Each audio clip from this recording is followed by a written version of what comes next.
Graça e paz da parte de Deus, nosso Pai, da do Senhor Jesus Cristo. Quem vos fala é a missionária Zélia, membro da Segunda Igreja Presbiteriana em Campina Grande e que faz parte da missão Cariri para Cristo. Nós estamos chegando ao término do ano de 2025. Estamos na época considerada época natalina.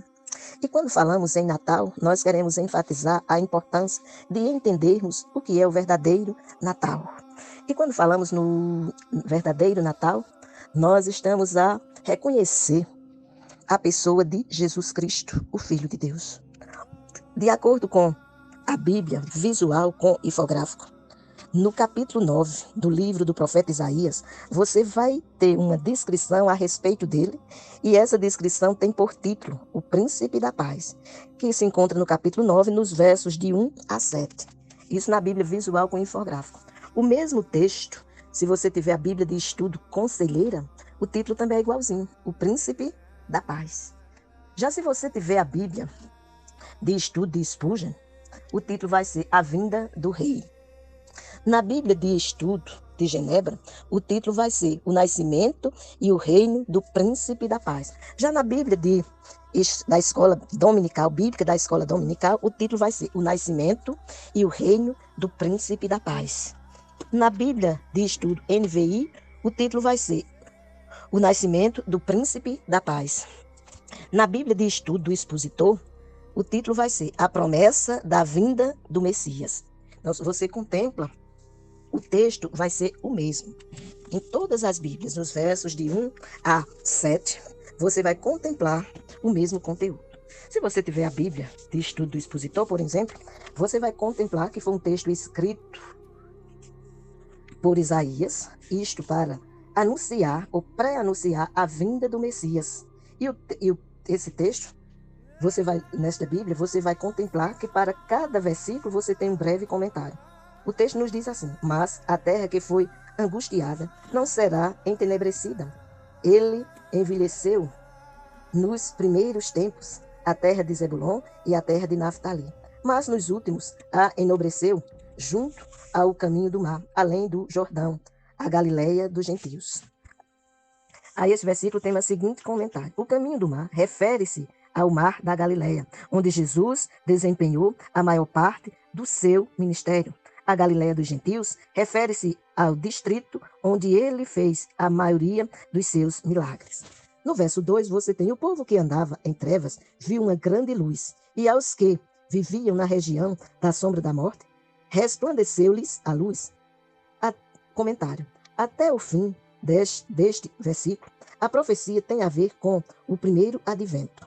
Além disso, os versículos 1 e 2, corrigindo, os versículos 1 e 2, foram citados por Mateus com respeito a Cristo, como você pode ler no Evangelho de Mateus, capítulo 4, versos 15 e 16. As trevas citadas aqui são chamadas sombra da morte. Isto retrata a escravidão severa. A única solução para essas trevas é a grande luz de Cristo. Esta passagem poderosa termina com as palavras: resplandeceu-lhes a luz. Quantos há neste mundo que não estão nessa categoria? Quantos há que nunca viram nenhuma luz? Quantos? Se você e eu olharmos a realidade, vamos contemplar que nas diversas regiões do mundo nós vamos encontrar pessoas que se encontram em trevas.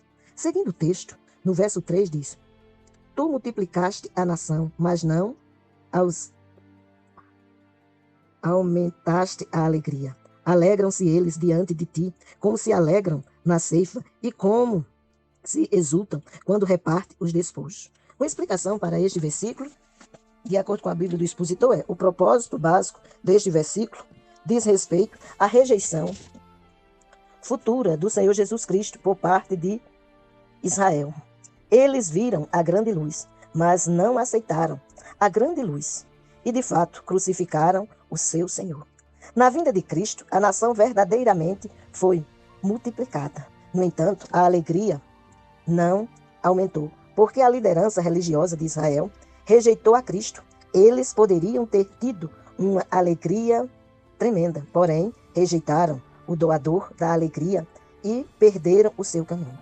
Já no verso 4, o conteúdo é: porque tu quebraste o jugo que pesava sobre ele, e a vara do seu ombro, e o cetro do seu opressor, como no dia dos midianitas. Uma explicação a este versículo é: quando Cristo veio, ele tirou o jugo de Satanás dos ombros deles, pelo menos daqueles que creram.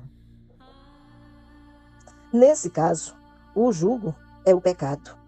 O opressor é o príncipe das trevas, que tinha quase toda a humanidade sob o seu domínio, quando Cristo veio. Veja que lá em Gênesis capítulo 3, verso 15, o Senhor, o Deus, o Criador de todas as coisas, quando da queda do homem, ele diz à serpente que enganou o homem, que ia vir aquele que esmagaria a sua cabeça. E esta declaração refere-se exatamente à pessoa de Jesus. No verso 5 diz: porque todas as batalhas de quem guerreia é com ruído, e as roupas rolavam no sangue, mas elas serão queimadas, servirão de combustível para o fogo. A explicação a esse versículo é: aqui o Espírito Santo está dizendo a Judá para deixar de confiar no poder militar e confiar no Senhor. Só Ele tem a solução. E isto não é diferente hoje. A solução só está na pessoa de Cristo Jesus. Quando você e eu celebramos o Natal, devemos ter em consciência que estamos celebrando aquele que veio para nos dar vida e vida em abundância. Porque ele, Jesus, declarou: eu vim para que tenham vida e a tenham em abundância. No verso 6, do capítulo 9 de Isaías, diz: porque um menino nos nasceu, um filho se nos deu, e o principado está sobre os seus ombros, e se chamará o seu nome: Maravilhoso, Conselheiro, Deus Forte, Pai da Eternidade, Príncipe da Paz. Esta promessa gloriosa diz respeito não apenas ao primeiro advento, ou seja, a primeira vinda de Cristo, mas a primeira e a segunda, porque ele veio, como diz em João capítulo 1, verso 14, que o verbo se fez carne, habitou entre nós, cheio de graça e de verdade, e vimos a sua glória como a do unigênito do Pai. Aquele que tomou a forma humana exatamente para cumprir sobre ele o que estava descrito em Isaías capítulo 53, que ele tomaria sobre si as nossas dores e enfermidades. O pronome nós, nesse texto, refere-se a Israel, da semente de Abraão, que gerou o povo judeu, e daí, por último, o Messias, a promessa maior de todos os tempos, por fim se cumpriria. O por fim se cumprirá. A frase, o principado está sobre os seus ombros, refere-se à futura era do reino, quando Cristo regressar e reinará sobre toda a terra, conforme está descrito em Daniel, capítulo 7, versos 13 e 14, em 1 Crônicas, capítulo 15, versos 24 a 28, e Apocalipse, capítulo 11, verso 15, e também Apocalipse, capítulo 20, versos de 4 a 10. Seguindo o texto de Isaías, o último versículo, pois nós estamos meditando no capítulo 9, os versos de 1 a 7, o verso 7 diz: no aumento do seu principado e da paz não haverá fim sobre o trono de Davi e no seu reino, para o firmar e o fortificar em juízo e em justiça, desde agora e para sempre. O zelo do Senhor dos Exércitos fará isso. A explicação para este versículo é, com relação principalmente à última frase, garante que o Senhor prometeu, ele fará. Pois quando a gente diz mais ainda, a primeira parte deste versículo refere-se ao fato de que não haverá uma sujeição imediata da terra no momento do retorno do Senhor, mas que o reino do Messias aumentará sempre mais e mais, até finalmente encher o mundo. Ainda falando sobre esse texto, você vai contemplar na Bíblia de Estudo de Spurgeon a seguinte descrição. Veja que sempre gosto de trazer algumas colocações que consideramos importantes quando paramos para meditar em um texto. Nós lemos o texto de Isaías na Bíblia de Estudo do Expositor, fomos lendo o texto e trazendo a explicação que a Bíblia traz sobre cada versículo, mas com relação a esse texto, na Bíblia de Estudo de Spurgeon, ele fez a seguinte colocação sobre o texto, os versos de 1 a 7. Os últimos versículos do 8º capítulo retratam um estado horrível de miséria e desespero. Isso falando do capítulo 8 de Isaías. E eles irão atravessá-los praticamente sem ajuda e famintos. E acontecerá que quando eles estiverem famintos, eles irão se inquietar e amaldiçoar seu rei e seu Deus. E olharão para cima, e eles olharão para a terra, e observarão dificuldade e escuridão, desesperança, de angústia, e eles serão lançados à escuridão. Mas veja a mudança que espera por eles. Que mudança espera por eles? É exatamente o texto que nós lemos em Isaías capítulo 9, versos de 1 a 7. No texto vem mostrar uma bela interpretação dessa passagem. Que passagem? O texto de Isaías, os versos de 1 a 7. Mas não haverá tristeza para aquela que estava angustiada. Que luz maravilhosa em meio a uma terrível escuridão. É uma mudança surpreendente, tal como só mesmo Deus poderia operar em nós. Muitos de vocês não sabem nada sobre as aflições descritas nesses versos, mas há alguns que já atravessaram um deserto terrível. Assim, e eu vou falar a esses. Eu sei onde você está. Você está sendo levado cativo para a terra do desespero. E nos últimos meses você vem atravessando uma via dolorosa, praticamente sem ajuda e faminto. Você foi colocado nessa situação e sua alma não encontra alimentação confortante. Ao contrário, está pronta a desfalecer e sucumbir. Você se preocupa, seu coração se desgasta com ansiedade, tristeza e desesperança.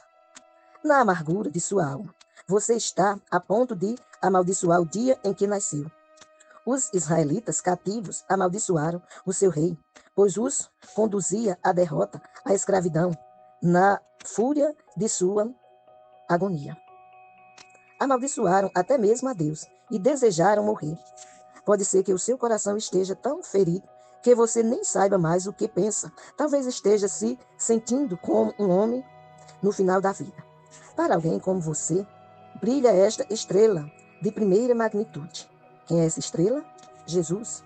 Jesus veio para salvar e ele é Deus e homem em uma pessoa. Homem para que sinta nossas aflições. Deus para que nos ajude a sair dessas aflições. Nenhum ministro pode salvá-lo. Nenhum sacerdote pode salvá-lo. Você sabe disso muito bem, mas aqui está alguém capaz de salvá-lo. Completamente, pois ele é Deus, tanto quanto homem. O grande Deus pode salvá-lo. Quando tudo parece já estar perdido. Quando tudo o mais falha. A alavanca da onipotência pode levantar um mundo de pecado. Jesus é poderoso para salvar. Aquilo que em si é uma impossibilidade torna-se possível com Deus. O pecado que nada mais consegue remover é apagado pelo sangue do Emanuel. Emanuel quer dizer nosso Salvador, ou seja, Deus conosco. Ele é Deus e é Deus conosco. E Deus conosco significa dificuldade removida e um trabalho perfeito realizado. Jesus veio para a Galiléia dos gentios e transformou aquela terra desprezada em um lugar glorioso. Aquele canto da Palestina suportou muitas vezes o impacto da invasão e sentiu, mais do que qualquer outra região, a lâmina afiada da espada assíria. Eles ficaram inicialmente atribulados quando o assírio foi comprado com 1000 talentos de prata. Porém, foram mais gravemente afligidos quando Tiglat-Pileser levou para a Assíria. Para mais informações, você precisa conhecer mais de Deus para você ver o que acontecia com aquele povo. Mas que o Senhor trouxe para eles aquele que era soberano sobre tudo e todas as coisas. Quando você vai lendo esse texto e vai observando o que o texto vai descrevendo, você vai contemplar que Deus não desprezou o seu povo como eles pensavam, que Deus não o abandonou, pelo contrário, que Deus estava agindo em seu favor, mas queria que eles entendessem que nós temos que ter uma primazia. E a primazia deveria ser o reino de Deus. É tanto que em Mateus 6, capítulo 6, verso 33, ele diz: buscai, pois, em primeiro lugar o reino de Deus, a sua justiça, e estas coisas vos serão acrescentadas. Muitas das vezes nós temos visto falar nessa época natalina como sendo a época de um belo jantar, a época de roupas novas, de calçados novos, de coisas novas. Mas isso falando na visão material, na visão física, na visão momentânea. Mas o verdadeiro Natal é aquele que você e eu reconhecemos a Jesus como o enviado de Deus para restaurar aquele que se encontra morto em seus delitos e pecados. Pois é assim que Paulo nos declara em Efésios capítulo 2, verso 1, que o ser humano sem a presença de Cristo, ele se encontra morto em seus delitos e pecados. E essa não era uma descrição nova. Aqui em Isaías capítulo 9, versos de 1 a 6, vem falar a respeito daqueles que eram a promessa de Deus cumprida em Abraão, quando disse a Abraão lá em Gênesis capítulo 12, que ele saísse da sua terra, da sua parentela e da casa do seu pai, e que ele, Deus, ia fazer dele uma grande nação. Agora estava aqui falando sobre os descendentes de Abraão, mas descendentes esses que tinham se afastado do Senhor, seu Deus. Mas Deus estava lhe dando mais uma chance, dizendo para eles que ia enviar aquele que esmagaria a cabeça da serpente e que eles iam triunfar para a glória dele, ou seja, para a glória de Deus, pois em Isaías 43:7 ele diz que os criou para o louvor da sua glória. Entretanto, eles se encontravam em situações adversas por terem se afastado de Deus. Falando ainda do texto e fazendo um comentário, de acordo com a Bíblia de Estudo de Spurgeon, ele vem dizer, quem é Spurgeon? Spurgeon é considerado o príncipe dos pregadores, porque fora ele que trouxera mensagens maravilhosas a respeito do Senhor Jesus. No comentário desse texto, no verso 4, ele fez a seguinte colocação. O que é que diz o verso 4? O verso 4 desse texto diz assim, ó. Eu vou ler o versículo. Tu arrebentaste as suas correntes de escravos, quebraste o bastão com que eram castigados. Acabaste com o inimigo que os dominava, assim como no passado acabaste com os midianitas. O comentário feito por Spurgeon foi: seu inimigo será derrotado, como no dia de Midian. Gideão foi seu sonho, comparado a um bolo de caverna, que atingiu a tenda de Midian, de modo que tombou. Ele e seus poucos heróis, com seus jarros e suas trombetas, se levantaram e gritaram: a espada do Senhor e de Gideão.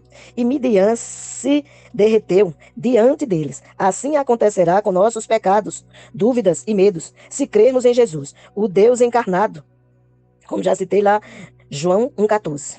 Eles desaparecerão como as névoas da manhã. O Senhor Jesus quebrará o jugo do nosso fardo e a vara do nosso opressor, como no dia de Midian.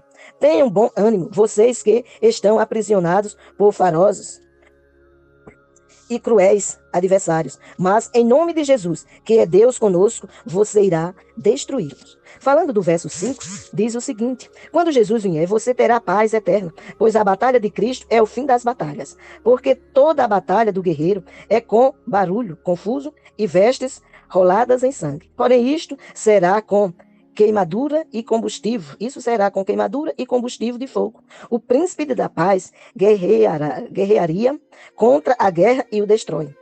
Que dia glorioso será aquele em que o Senhor quebrará o arco, cortará a lança e queimará a carruagem no fogo. Acho que consigo entender agora. Meus pecados, que eram as armas de meus inimigos, o Senhor os empilhou. Quanto despojo, mas veja, ele traz a brasa do seu amor, do altar de seu sacrifício, e incendeia a gigantesca pilha de pecados. Em Cristo, é tanto que Isaías diz no capítulo 1, no verso 18, que ainda que o nosso pecado esteja vermelho como a escarlate, se passar o sangue do Cordeiro, ficaremos mais alvo do que a neve, mais branco do que a lã. Você pode até estar dizendo, como será o meu Natal? Será que eu vou ter a ceia, como o povo fala, que um Natal é ter uma ceia majestosa? Será que eu vou estar vestido de roupas novas, de calçado novo? Você pode até ter tudo isso, mas se você não tiver a Cristo Jesus como Senhor e Salvador em sua vida, é como se isso fosse algo em vão. Porque essas coisas passam. Veja, se você olhar para o ano passado, a roupa do ano passado, em parte, já passou. O alimento do ano passado já passou totalmente. E se você for aquela pessoa que Deus vai lhe conceder mais um ano, você vai chegar no próximo ano dizendo: eita, a roupa do ano passado, que seria a de 2025, já não me serve para 2026. O calçado de 2025 já não me serve. O alimento de 2025 que eu ingeri também já expeli fora. Mas se você tiver a Cristo Jesus como Senhor e Salvador da tua vida, você vai contemplar que Ele está com você todos os dias, sejam dias de alegria, sejam dias de tristeza. Ele nos diz em Mateus 28:20, eis que estou convosco todos os dias, até a consumação dos séculos. Falando do verso 7, Ou seja, o que diz o verso 7? Vou repetir para que você possa guardar na sua mente o 6 e o 7. Olha, o verso 6 nos diz: porque um menino nos nasceu, um filho se nos deu. O governo está sobre os seus ombros e o seu nome será Maravilhoso Conselheiro, Deus Forte, Pai da Eternidade e Príncipe da Paz. Com relação a esse versículo, a Bíblia de Estudo Conselheira vai fazer uma colocação sobre o texto como um todo, dizendo o seguinte sobre esses versos. Os versos de 1 a 7, eu já fiz umas colocações feitas por Spurgeon. Na Bíblia de Estudo de Spurgeon, ainda antes de ler a do Conselheiro, diz: como é que o Senhor Jesus se torna maravilhoso aos nossos olhos? Essa é uma pergunta. Você sabe responder? E este, cujo nome é Emanuel, está agora coroado em nossos corações, com muitas coroas e muitos títulos, está? Que lista de glória temos aqui? Que explosão musical se ouve quando cantamos sobre o Messias? O seu nome será Maravilhoso, Conselheiro, Deus Forte, Pai da Eternidade, Príncipe da Paz. Cada palavra soa como uma salva de artilharia. É muito bom ouvir músicos tocando e cantores entoando essas palavras, mas acreditar nelas é percebê-las em nossa própria alma. É ainda melhor quando você e eu podemos dizer a nós mesmos que este maravilhoso conselheiro, Deus forte, Pai da eternidade e Príncipe da paz, ele é o meu Senhor, ele é o meu Salvador, ele é o meu amigo, ele é aquele que está comigo em todo tempo e lugar. Será que você pode declarar isto?